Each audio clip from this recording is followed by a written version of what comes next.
Hey guys, I got here Escalade 2010 bedside replacement. All this thing, push in, have to be replaced.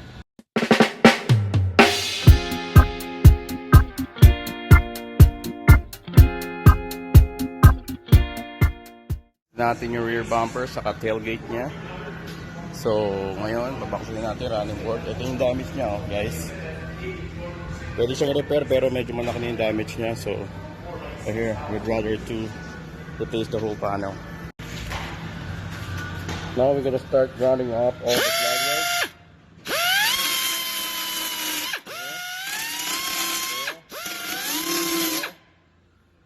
And all the way here.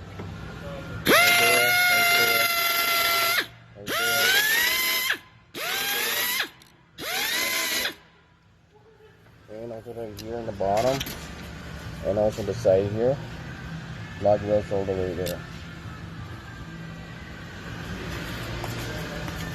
And even here at the back, right there.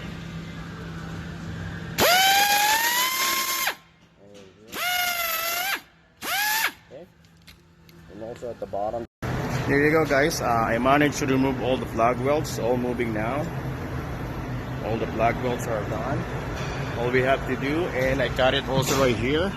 OEM says we have to cut it from here because it's tucked in under the roof, and we don't want to remove the partial parts of the roof. We don't want to paint the roof. Then right there, all the plug was done. All we have to do is remove the whole quarter panel. Okay, guys. And guys, sino-torch natin to kasi meron niyang seam sealer body glue para lang lumambot ng body glue. Yan, kailangan i-heat lang natin siya. Pero pati ito yan all around here. Yan, around there. Tapos meron din dito. Yan. Guys, tagal na natin. Nakahang na lang siya dahil konting glue na lang. Seam sealer na lang yung ayan na siya, tanggal na siya. Almost done. There it goes, guys. So what we have to do is gonna clean all those plug welds. So preparing for our weld. Put back the new panel.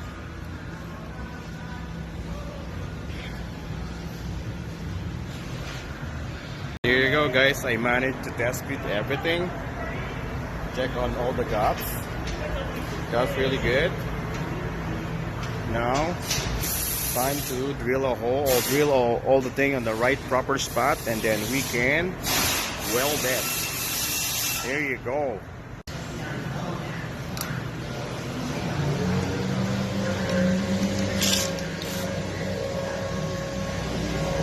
With lots of runs.